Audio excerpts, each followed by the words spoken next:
attention.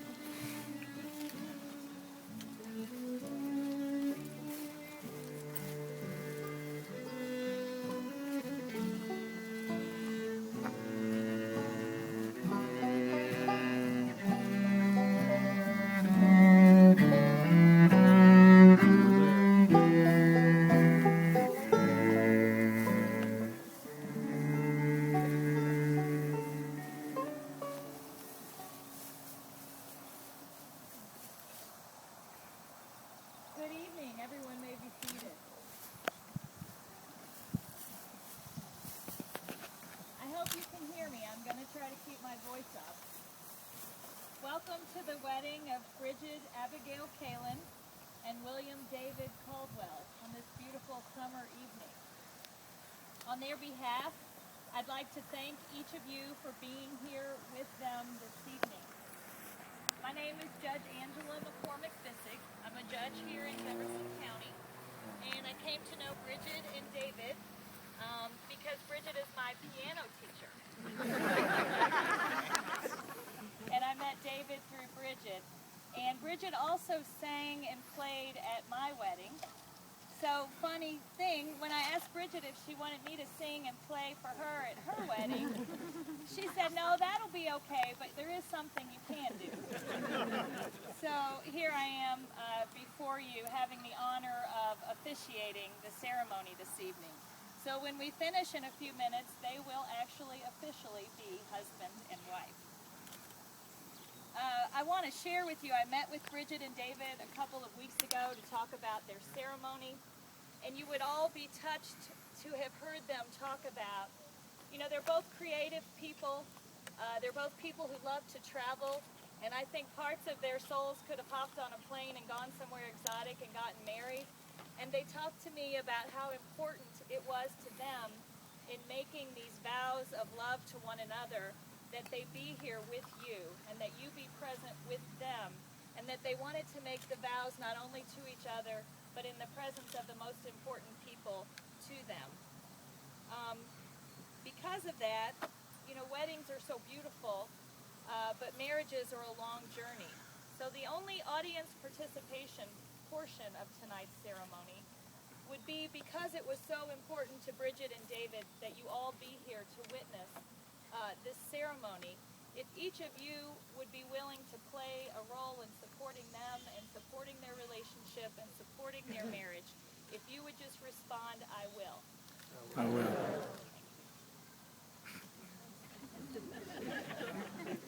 The last thing I want to do is invite each of you, especially Bridget and David, and especially their parents, Kenny and Patsy, and Bill and Jackie, to stop right now for a minute, thinking about all the preparations you had to make to get here today, all of the beautiful flowers Bridget grew in her own yard, all of the cupcakes of various flavors, and the bar and the lanterns.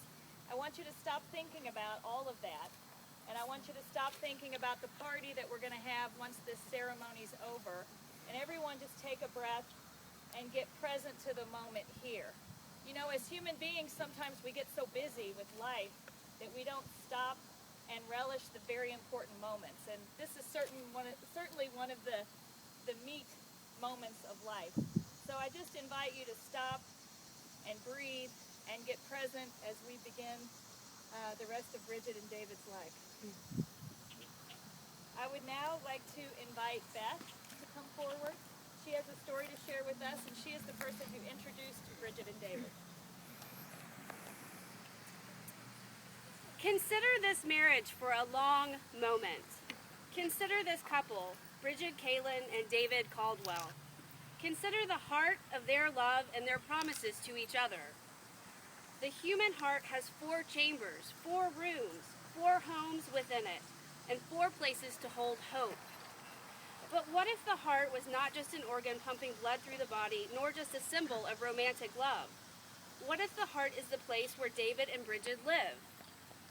Where life ignites and billows in streams of affection, of anticipation, of joy. The heart is the marriage. The heart is their future. The heart for Bridget and David is not only the place where their desire and dreams meet, but it is their present. It is the life they have built together in the past 3 years and the life that will continue to build in their marriage. In this way, the heart is beyond them. It is in the world. It is not just ventricles and atria.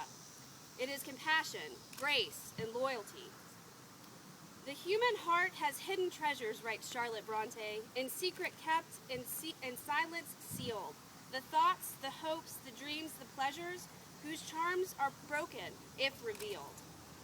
David and Bridget's heart does have hidden treasures, of the kind shared between soon-to-be spouses who are best friends, lovers, co-conspirators, and simply each other's best time. But for the rest of us, the family and friends assembled today, we see what their union, what their heart has brought to the world. The happiness they have found in each other cannot be contained, and in this way, it is their gift to us. I asked Bridget and David separately about each other. In their answers, what we love about David and Bridget as individuals shines through, and what we adore about them as a couple is distilled. I was present when Bridget and David first met in July of 2006 at the Best of Louisville Awards, a big bash where David was a guest and Bridget was a star performer. In that moment, they both saw glimpses of what they liked best of each other, even if their dating life did not start until 2.5 years later. David claims their meeting that day as a favorite memory of Bridget. At the end of the evening, they stood in the green room, filled with untouched food and drink, intended for the event's performers. Still, my favorite memory, David says, is her stealing the cheese from the green room. The look in her eye, filled with mischief and excitement, is the same look I see all the time now, that look of enjoyment and love. Bridget describes the first moment of meeting David this way. I saw him look me square in the eyes, and then I watched his eyes twinkle for a while. This still happens today when he looks at her, and his eyes probably twinkled in the moment Bridget says is her beloved memory of David. It was the Wednesday night when I asked if he could take off work that Friday and go to Paris with me just because I'd had a bad week. And he said, sure. There was no eye rolling or saying, you're insane. We both just agreed that we would go. Paris or not, we should go somewhere. So they went to Amsterdam Thursday night and returned home by supper time on Sunday. They quickly found in each other a shared passion for learning new things and making their own adventures. Bridget says of David, I am amazed by his honesty. He is gentlemanly in a way that makes me feel special and respected. David says of Bridget, she has deep passion and wants to open herself up and be part of something bigger than herself. She admires his consideration of other people's feelings. He admires her authenticity. David's patience inspires Bridget to relax and slow down. Bridget's desire to get things done pushes David to action, he says, making him a better person. They both say that what excites them about their future together is adventure, what David calls another experience of excitement, and Bridget describes as life never being boring. In Thornton Wilder's play, Our Town, the main character Emily passes away and enters the afterlife only to long to relive a day from her life on Earth. She re-experiences her 12th birthday to great disappointment. She says of her visit, "Oh, Earth, you are too wonderful for anybody to realize you. Do any human beings realize life while they live it?" I would argue, friends, our dear couple, David and Bridget, do just that. Between their individual gifts, they have filled the rooms of their heart with an intense passion to take action, which is balanced with patience, and an impulse for risk-taking that is steadied with deep compassion for others. These are each elements that create an existence so full of wide-awake adventure that David and Bridget realize life as they live it in a way few people do. So much is held in the heart of a marriage. So much is held in the heart of this wedding. May we wish Bridget and David fullness of heart, and may they know that no matter how much goodness the heart holds, the heart will swell to capture more love, more adventure, and more life. Thank you, Beth. That was beautiful. Now I'd like to invite David's sisters, Dawn and Tracy, to come forward.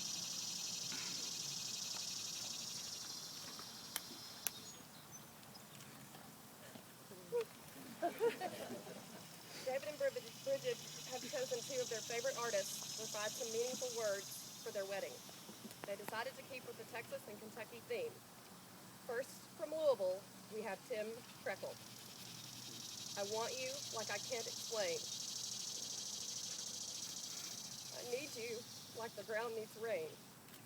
All I ever want to do is be with you. Hold me like you can't let go. Show me everything I want to know. All I ever want to do is be with you. There ain't nothing ever been so right as you and me tonight. Look into my eyes and you'll see that you're my world. I just want to be with you. Love me and we can't go wrong. All I ever want to do is be with you. And now from Lubbock, Buddy Holly.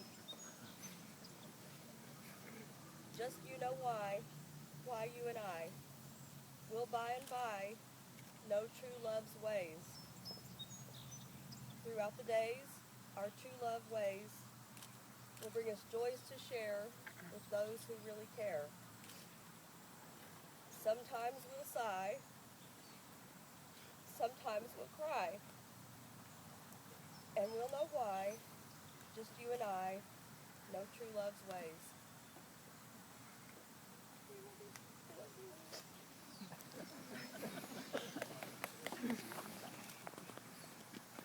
Okay. Those were beautiful words, thank you. Now we've reached the important moment in the ceremony where Bridget and David are going to make their vows to each other. They talked to me about how their relationship had reached a point that they wanted some glue there.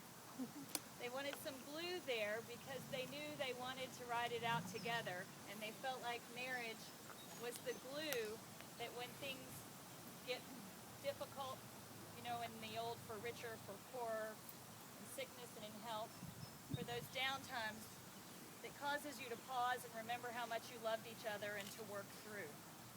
They also wanted to add, although this is not a religious ceremony, they have tried very hard to bring the earth and the skies and nature into their ceremony, and they feel very much that there is a greater creative force that is smiling down on all of us tonight and also participating in their ceremony. So with that on our minds, I am going to turn the floor over to David to give his vows to Bridget.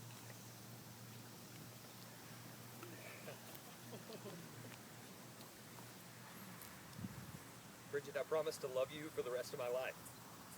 I'll be up for any adventure, and I'll never let my passport expire. I'll always stay an extra few minutes to cuddle, and hope to do everything I can to support you and make your dreams come true. I promise to always listen and never walk away when there's work left to do. You'll never have to search for my hand to hold, and never get to call a plumber. I promise to love you for the rest of my life and be the best husband that I can be. These are the vows that I make to you.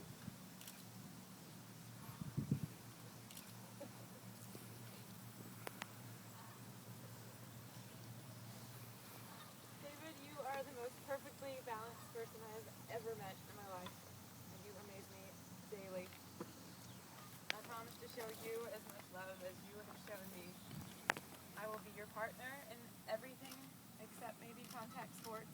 I promise to support and encourage you in your passions and help you when you need it and step aside when you don't. I will surprise you with adventures when you least expect it, but when you most need it. And I will always remember that we are in this together. I promise to love you for the rest of my life, whether or not you drive a truck.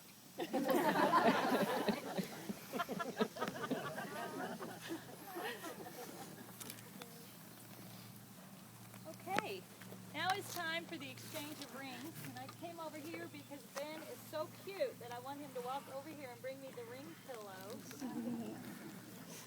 Thank you so much. Wait a minute, I'm going to give it back to you after I get these rings. That's the part Well, I figure that way he will have it. Oops.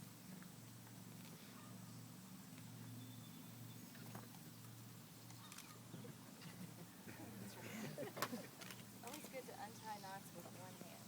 Okay. a beautiful story about these rings that I'm untying, that Bridget and David are about to exchange. And that story is, there you go, Ben, thank you, that the engagement ring from Bridget, from David to Bridget, was his grandmother's, Munnerbee. And I love that name, isn't that beautiful? Munnerbee, she fits in right here with that name. And the bands that they are wearing were worn by Bridget's parents, who have had many long, successful years of marriage. And so you have good omen with these bands, Bridget and David. And I am going to start with David. Hand you the band to put on her left.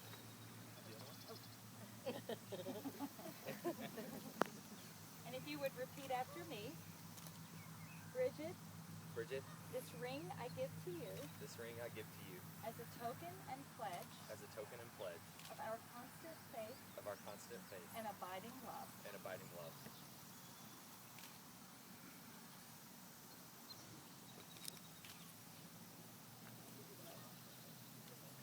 All right, Bridget, if you would please repeat after me. David, David, I give you this ring I give you this ring as a token and pledge as a token and pledge of our constant faith of our constant faith and abiding love. and abiding love.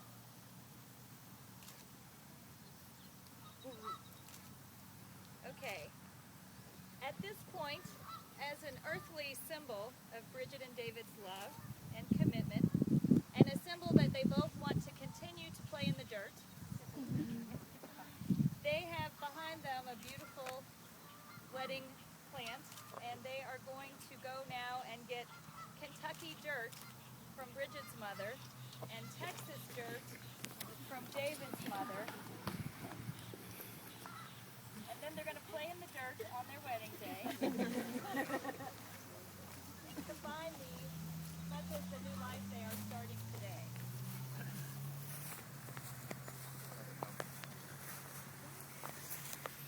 They would also invite you, if you would like, after the ceremony is over, to come up and help put a scoop of each family's dirt on their new plant.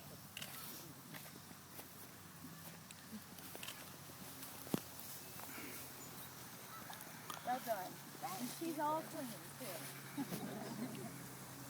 Okay, Bridget and David, now that you have taken these vows, one unto the other, in the presence of all of these witnesses and all of this nature, by the authority committed to me by the Commonwealth of Kentucky, I now pronounce you man and wife. You may kiss your bride.